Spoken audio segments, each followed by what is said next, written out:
Salut, la petite vite aujourd'hui, ça va être une job de réparation. Et j'ai une pièce à réparer, je vais plutôt la remplacer. Et ça, c'est une jonction entre une table de perceuse et la colonne de la même perceuse.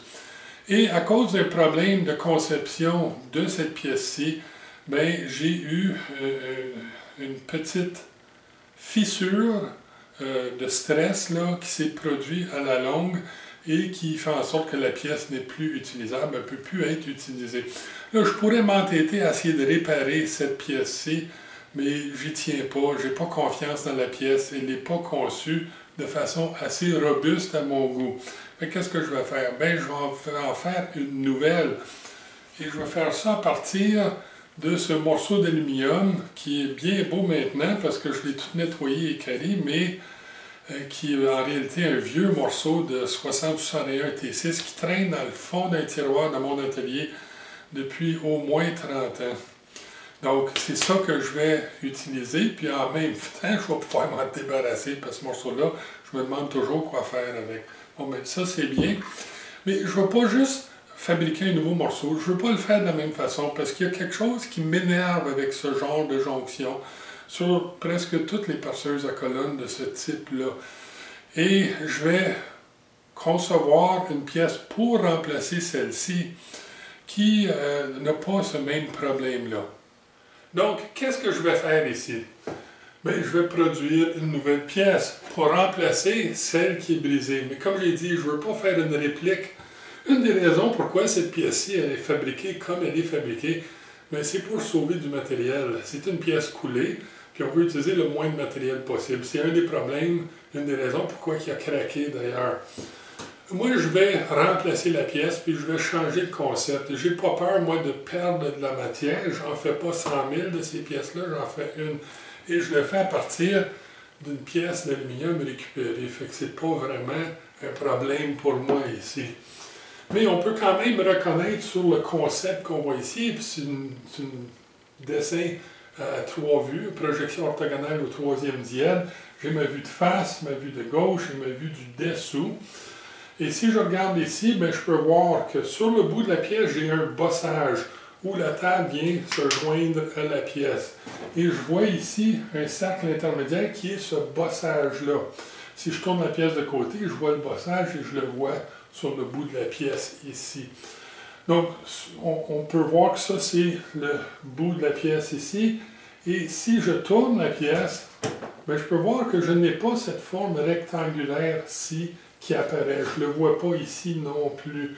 Ça, c'est parce que je ne la reproduirai pas. Moi, j'ai une pièce qui est déjà cylindrique, puis je vais garder cette forme cylindrique à travers tout le morceau. Et ça va simplifier beaucoup les choses, mais ça va également me donner la possibilité de faire quelque chose de très différent. Parce que ce qu'on ne voit pas ici également, c'est tout le bout fileté ici, qui servait à pincer ou à serrer ceci sur la colonne. Et on ne le voit pas parce que j'ai aucune intention de le faire. Mais comment je vais faire pour l'assembler?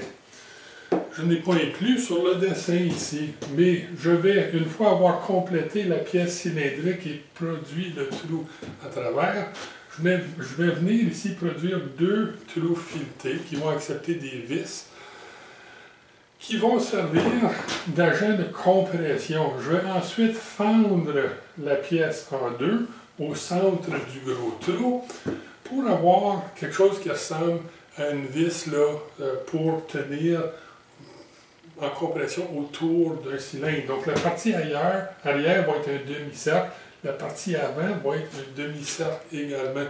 Et quand je vais les serrer ensemble, bien, ça va se serrer autour de la colonne de la perceuse.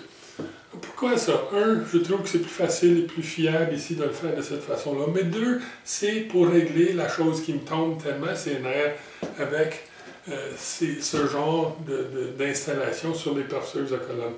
Sur une petite perceuse à colonne, surtout lorsqu'elle va servir principalement dans un atelier pour travailler le bois, mais souvent les personnes vont vouloir utiliser la perceuse sans utiliser la table et utiliser le socle ou le pied de la machine comme soutien pour la pièce.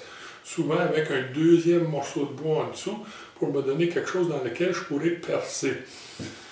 Bon, ben ça c'est merveilleux et ça veut dire qu'il va falloir que j'enlève la table ou je la tasse. Mais elle est toujours dans le chemin de cette table-là.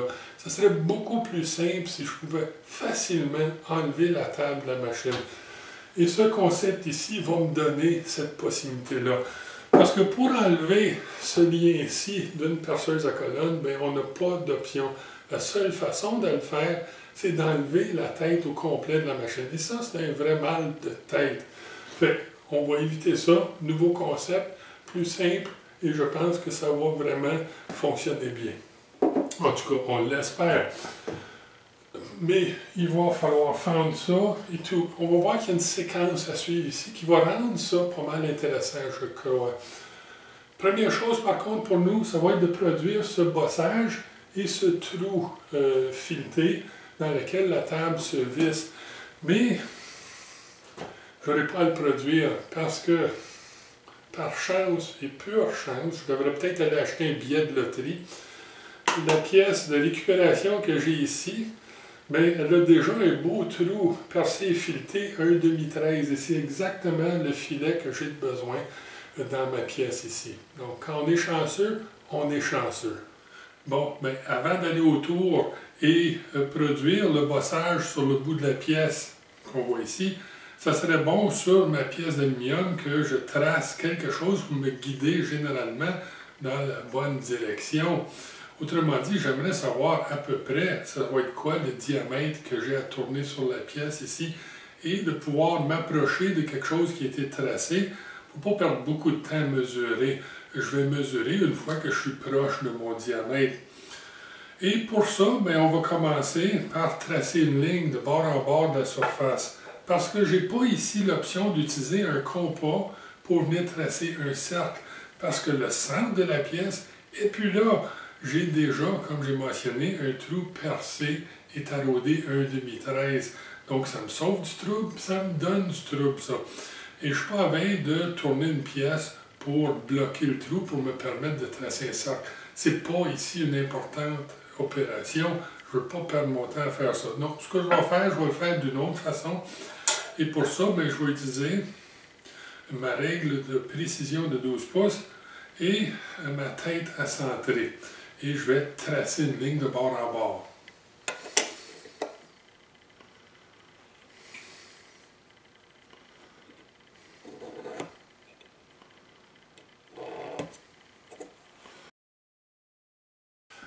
Bon, maintenant que la ligne est tracée, je vais pouvoir avoir quelque chose auquel je vais pouvoir me référer. J'ai une ligne qui passe en plein milieu de la pièce et c'est ce que j'avais besoin ici. Là, ce que je veux faire, c'est marquer les limites du bossage qui va être au centre de la pièce pour me donner une idée où usiner, où commencer à couper. Bon, mais pour ça, il va falloir que je définisse combien de matière qu'il y a de chaque côté du bossage entre le diamètre de la pièce en aluminium et le diamètre du bossage que je veux produire. Bon, ben, j'ai mesuré le bossage sur ma pièce en fonte ici et elle mesure 1,3 de pouce. Ma pièce ici mesure 3 pouces. Puis je m'excuse à mes amis métriques, c'est la même logique, juste en intérieur.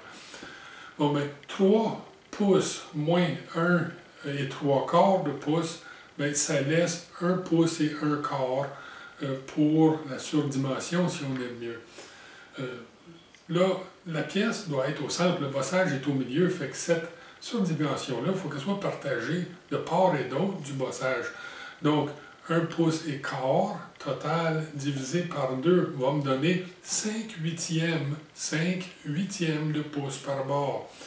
Et tout ce que j'ai à faire maintenant, c'est d'aller faire une marque le long de la ligne que je viens de tracer à 5/8 de pouce de chaque côté ou de chaque bord de la pièce d'aluminium le long de la ligne. Et pour ça, bien, je vais encore une fois utiliser ma règle de précision et ma tête à centrer. Donc, regardons ça. Bon, je vais maintenant ajuster mon outil à 5/8 de pouce du bord de la pièce. Donc voilà, je suis à, bon, c'est ça, 5/8 de pouce. Je vais barrer ma règle en place, 5/8 du bord. Et je vais maintenant venir tracer une petite marque qui vient en intersection avec ma ligne centrale que j'ai tracée auparavant. Je vais recommencer l'opération sur l'autre côté.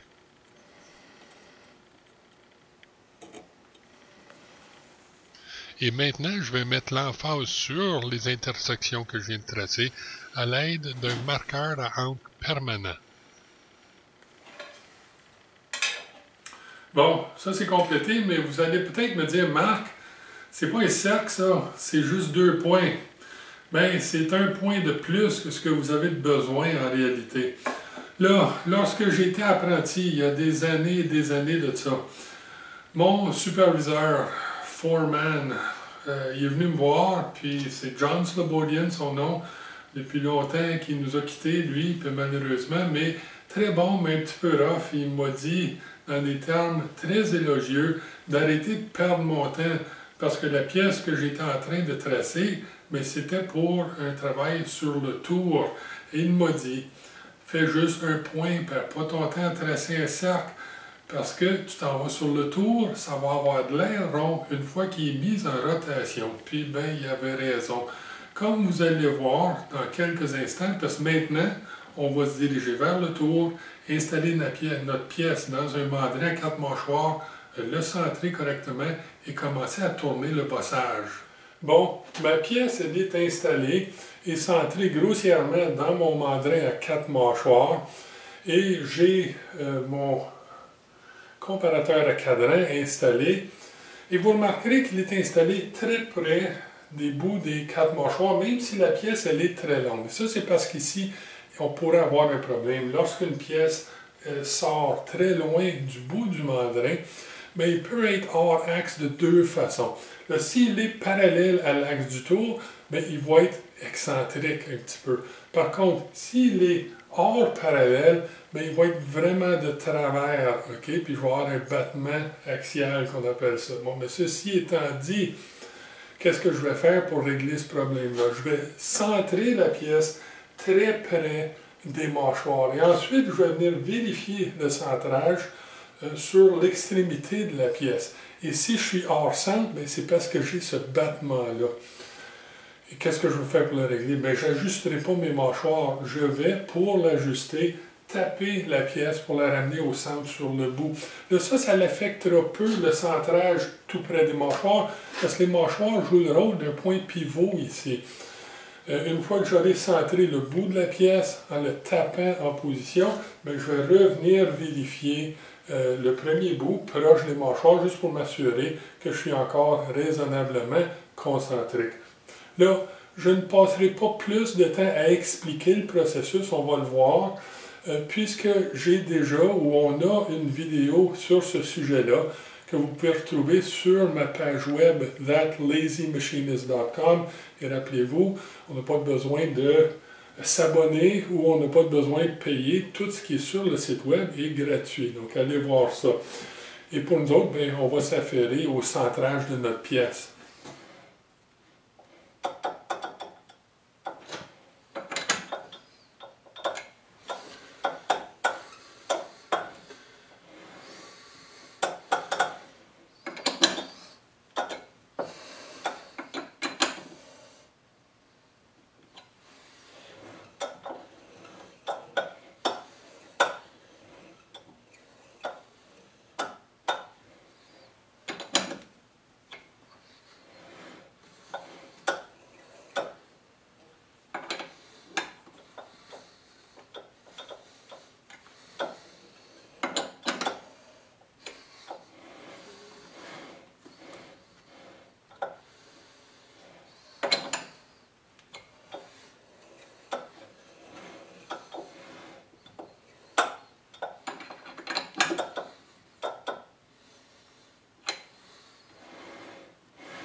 Bon, ça c'est centré en dedans d'1 millième de pouce, qui est bon en masse pour ce qu'on a à faire ici.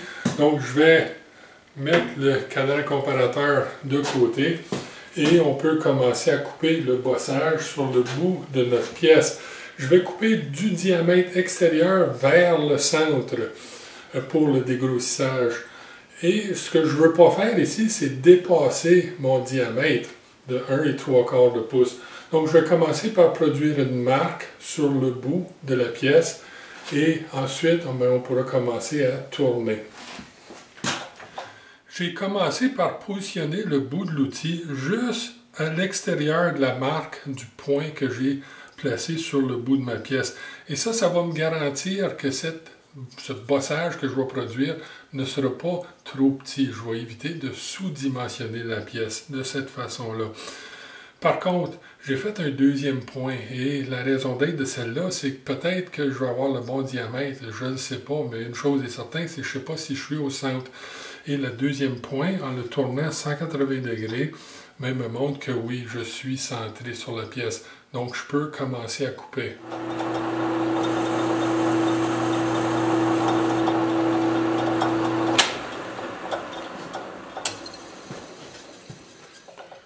Bon, j'ai ma petite marque. Je suis donc prêt à commencer à couper ou à tourner le diamètre de mon bossage. Mais attention, pour les passes de dégrossissage que je vais faire maintenant, la lèvre tranchante d'attaque, la lèvre d'attaque va avoir un angle légèrement positif pour aider à éloigner le copeau de la surface de la pièce.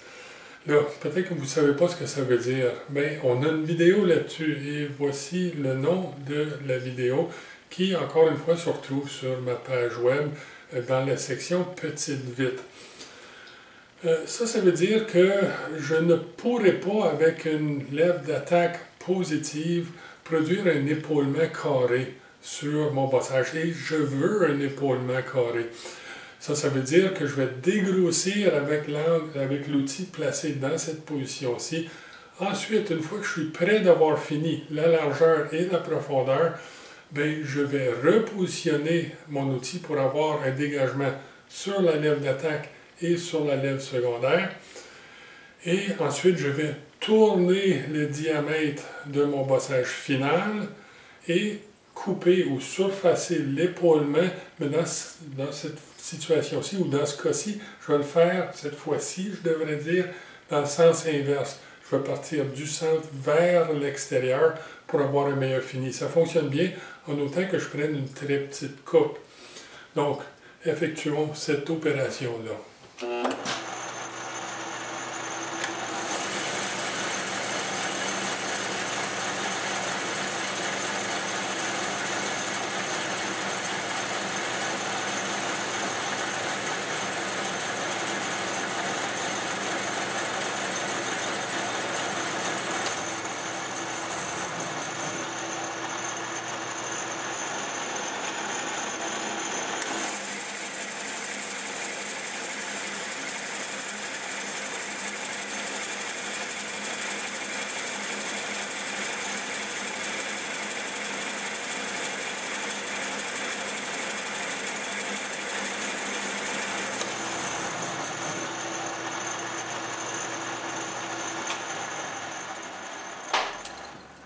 Bon, ça règle ma largeur de coupe. J'ai laissé un tout petit peu de matériel pour une passe de finition à la toute fin, mais ça ne règle pas mon diamètre. Je suis encore pas mal au-dessus de ma dimension. Mais pour la finir, ce diamètre-là, et pour pouvoir prendre une belle coupe parallèle sur le diamètre, bien, je vais devoir changer l'angle d'attaque de l'outil. Je suis légèrement positif, mais je vais aller légèrement négatif. Fait qu'un petit peu de dégagement sur ma lèvre d'attaque, un petit peu de dégagement sur ma lèvre secondaire. Et ça va me permettre, puisque mon outil est moins que 90 degrés de pointe, ça va me permettre de produire un bel épaulement carré en coupant longitudinalement et ensuite en coupant transversalement, mais en ressortant pour avoir là, un beau coin bien carré. Alors, installons l'outil pour notre prochaine coupe.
Bon, tout semble correct ici, en fait de dimension, mais vraiment, il n'y a rien comme essayer la pièce pour voir. Fait que j'ai ici la petite table de perceuse en question. On va l'essayer.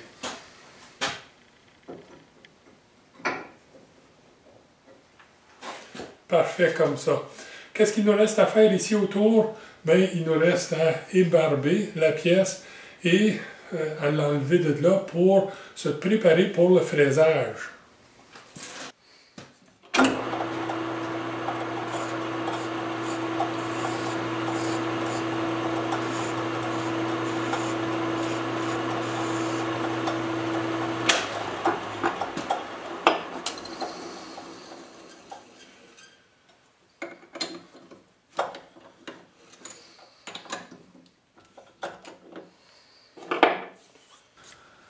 Donc, voilà notre table montée sur notre pièce semi-finie.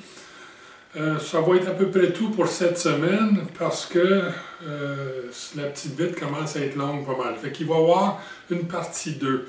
Et dans la partie 2, ben, on va commencer en fraisant un méplat sur le dessus du cylindre ici.